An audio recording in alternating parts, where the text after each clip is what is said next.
Hello everyone, welcome back to the channel. I am Abe with MysticGenMara.com, a small town mystic from the middle of Idaho.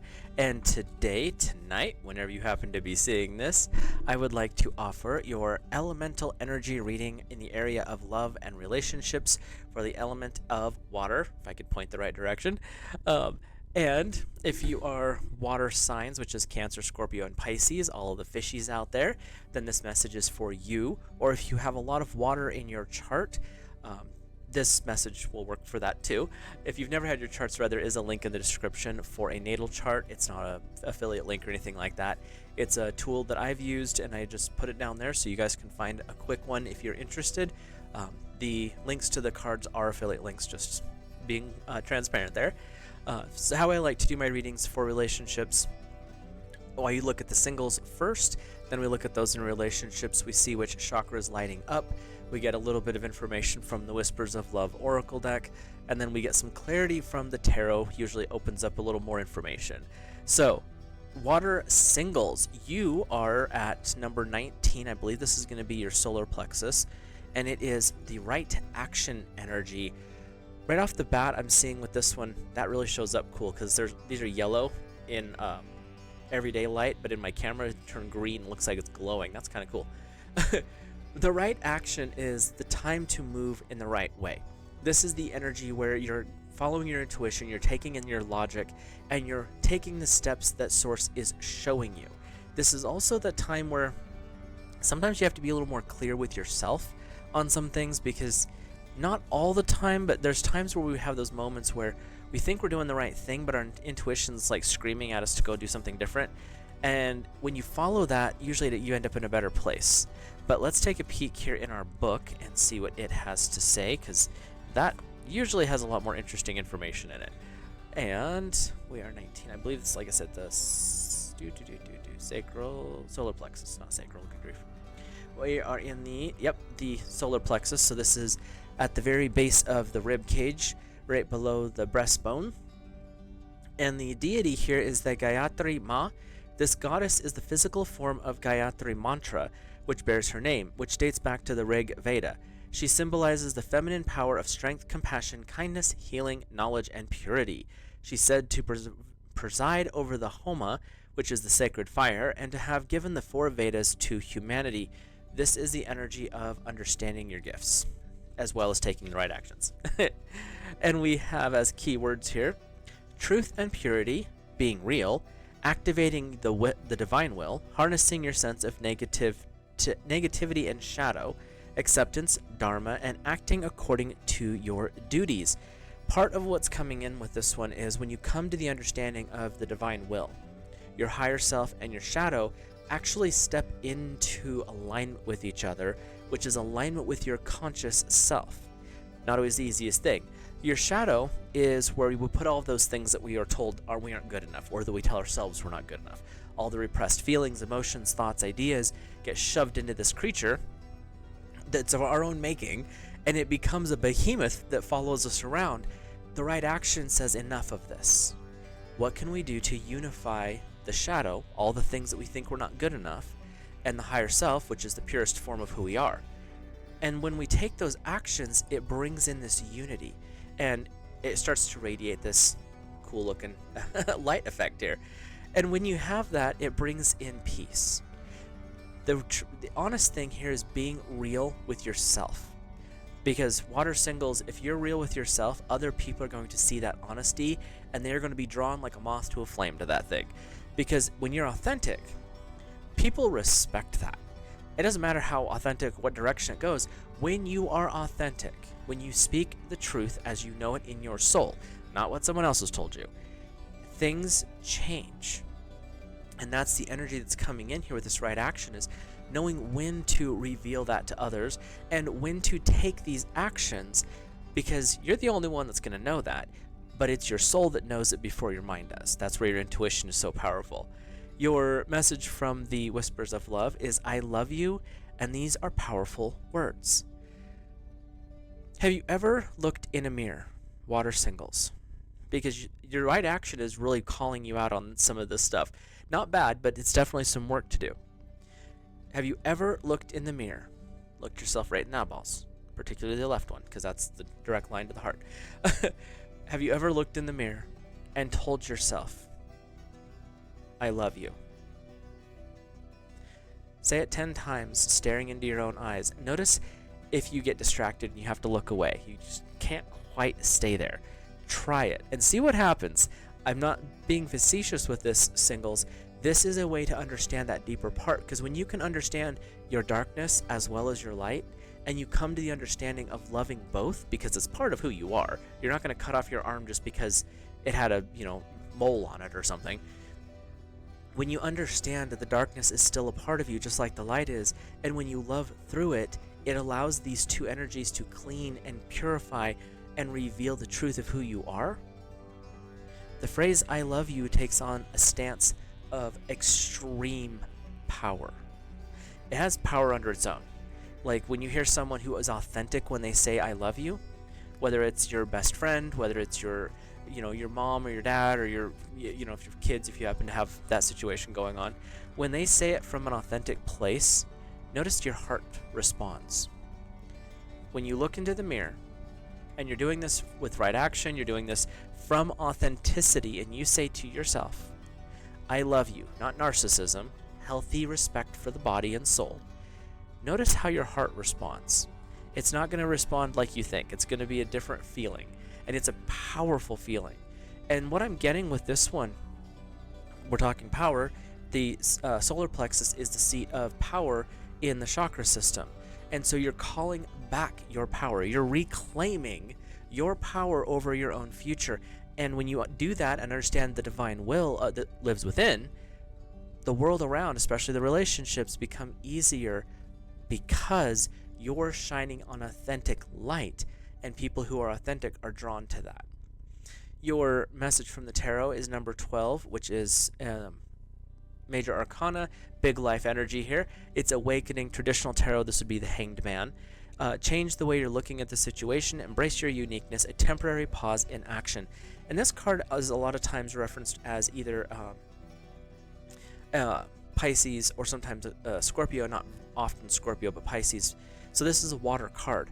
Awakening is the Hanged Man. Change your perspective on how you're looking at things here. You're being called to the right action. You're being reminded to integrate the higher self and the shadow, learning to love yourself again and understanding that balance, that authenticity. And at times, this awakening part is coming in to say, you're not seeing it clearly. Let's tip things on their heads for a second and let's get reset, because it's time for you to accept the fullness of who you are. And don't put negative in here. The fullness of who you are is, I accept my faults and my flaws. They're there. There's something that's happened. It's part of who I am. Now, can I use those to increase and improve? Like if you happen to stumble over your words, can you make a joke out of it? Can you find humor in it? Can you make more fun with that? Because if you can, well, there's a comedy genius, type thing. If you are the type of person who's a perfectionist and everything has to be just right in line, okay, well, what's the negative side of that? And understanding it when other people are like, oh, you're like that? Learn to be dirty. It's okay. Make a little mess once in a while. Clean it up, obviously, because you're going to need to. But have the fun along the way, because it helps free yourself from those negative aspects of, well, oh, I'm not good enough, or oh, I can't do that. Why? Changes perspective a little bit. Your second card is the Six of Winter. Positive changes are on the way, a welcome relief from troubled times, traveling or relocating. This could be physical travel or spiritual travel. And when we're looking at the Six of Winter in alignment with the awakening, it's saying when you start to really open yourself up and you look at things from a different perspective, that's when change just happens. Why? Because you're not blocking it anymore. Water singles, this is not the easiest thing to hear, because a lot of the times our relationship blocks are from the person we look in the mirror at every day. That's why this is so important. When you say I love you, when you're looking at your own reflection, your heart responds, your soul lights up, even just a little bit, like, oh wait, we don't hate ourselves? No, we don't. There are things that we are learning. There's things that we're shifting and changing. Yes, that's true. That's necessary. But when you change your perspective and you allow yourself to see things in a different light, then the positive changes are just there. They're waiting for you. And that's what I'm hearing with this for water singles, is sometimes our biggest blockages, our biggest quirks, if you will, are literally our own thoughts and our own opinions of the self. And this is the reminder, I guess we could say, to look at ourselves with more compassion, with more love, water singles, because when you do that, Source will reward that and amplify it. So we're going to hop over to our water couples. And before we do that, if you're new here, hit that subscribe button, drop a like on the video, and comment, let me know your thoughts and feelings. But if you see something different with the cards, I read intuitively, so it's always interesting to hear other people's opinions. Feel free to drop that in the comments down below as well. Now, for the couples, you could be the water elemental sign, or you could be your partner that's the water elemental sign, or you could just have a lot of water in your combined charts. Either way, that's where we're headed. Again, we're going to start with the chakras and go from there. Just trying to get the cards pulled here real quick, at least the first couple of them. But okay, this deck is being, and like I said, the tarot deck's been really good about just kicking out the cards. This one has been more like, we are going to make sure that the messages that you get are the correct messages. So let's take a peek here at our chakra energy for water couples. We are in number 36, integrity. I believe this is going to be throat chakra, but we'll check here in a second. Integrity is doing the right thing when no one is looking. This is doing honest things for honest reasons. You're not looking for a reward in a relationship. You're looking to do things because you love the person. You're doing things selflessly for the other person. With this integrity, it's also about being loyal, honest, and compassionate with each other. And that's what I'm getting. There's a little bit of stubbornness going on here because we have that bull there. But it's also about the mastery of that aspect where, yeah, we can be a little stubborn at times. I think we all have that moment. But it's not the dominant energy within us either. So let's get to the right page. Oh, no, we are in the third eye chakra. So this is going to tap into water's natural state, intuition. We have Saturn. Of course we do. Shani, the Hindu god associated with Saturn, wields a sword that symbolizes the cutting edge of discrimination and moral values. This fierce, spirited ox possesses the strength and determination to endure whatever is necessary to stay on the right path of right behavior. And this is something along the lines of the righteous path that I talk about with the I Ching. This is your moral and ethical code. This is the values that you hold dear, and in a relationship, the values that the couples hold dear, and that's what you're relying on. That's that loyalty and that connection aspect. Your keywords are law of cause and effect, karma, learning through experience, hard work, endurance, discipline, maturity, restrictions, and morals. So you are really in a place of remembering when you're in a relationship, you're in a relationship. But it's also that discipline of, it's not just about me, me, me. It was until you got in a relationship. And now it's about us. How can you bring this together? That balance of cause and effect. When you do something out of love with no expectation for your partner, that energy is reciprocated, even if you don't notice it right off the bat. And that's where saying thank you when someone takes out the trash or cooks dinner. That means a lot. But it also is like, okay, now it's your turn to try that. And there's no expectation here. That's the trick. Doing things without expectation, and if both parties are doing it in a relationship, notice how much more happens. Things get done quicker, the relationship tends to grow stronger because they're doing it out of the love of the other and not the love of self or the expectation of, well, I did this, why aren't you doing it? Because that's not why you do things. Your message from the Whispers of Love is relationship patterns. It takes strength to recognize the need for change. If the energy of give and take, that that give and take energy, because I can't say the other word, if that's not the focus of your relationship, getting that loving connection where you do things out of the love of your heart and the love of divine aspect through you, this is a time to look at your relationship patterns and see where the adjustments need to be made.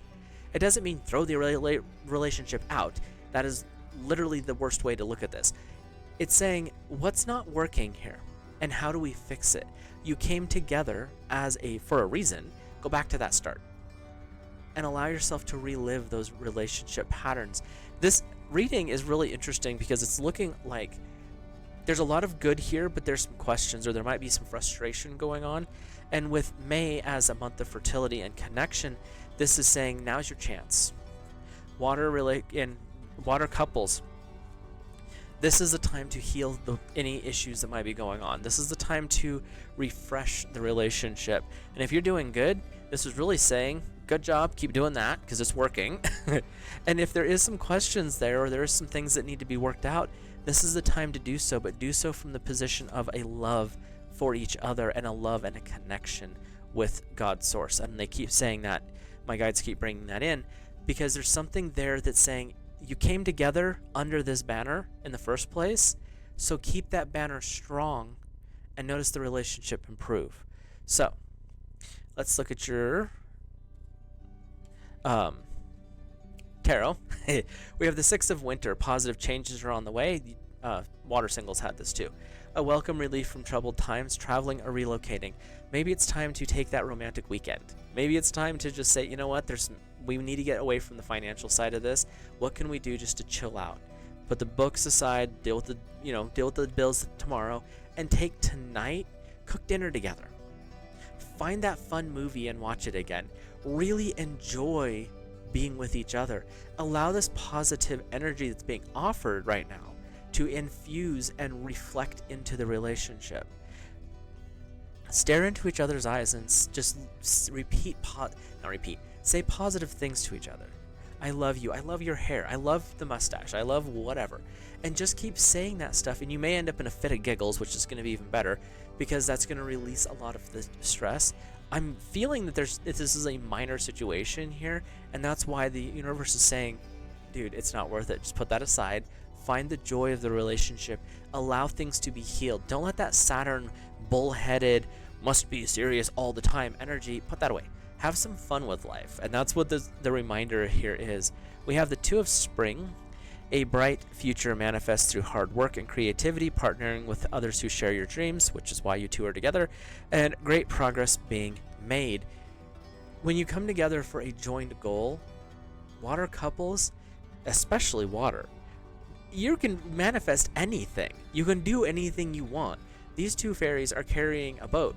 By themselves, they couldn't do it, but together, look how easy it is. And that's what you're being reminded of. Individually, yes, these problems are big, but when you come together, you can solve them. It doesn't matter what it is, and that's where you find that joy. You find that connection again. This is a reminder of remember your best friend that you are now married or in a relationship with. That's the key here. Remember the time before and figure out how to fix it. Because you can. There's really nothing you can't fix in most relationships. So water couples, this one's a little more serious for you, unfortunately. But it's definitely, the message is joy. The message is finding peace. Go back over where you started from. If there's something that needs to be adjusted, adjust it. Knowing where each one of you stand within the relationship and how you connect with each other is huge. And with that, the third eye, which is what's coming up here, is a call to look at things from the realm of spirit, from the realm of intuition, and get clear on that. And when you do, you'll normally see that, why are we having this issue? This is dumb. Let's just deal with the bills and let's go have some fun. Let's pay the bills and let's cook dinner together. Let's watch that movie that we've watched 100 times and still laugh at. Do the things that bring your joy again. Connect at that level of peace and harmony, and don't worry about the rest of it because it's really not that important. You have the important thing sitting next to you. So go with that. With that one, we will let you guys and gals go, and I'll see you in the next video. Have a great and loving month of May.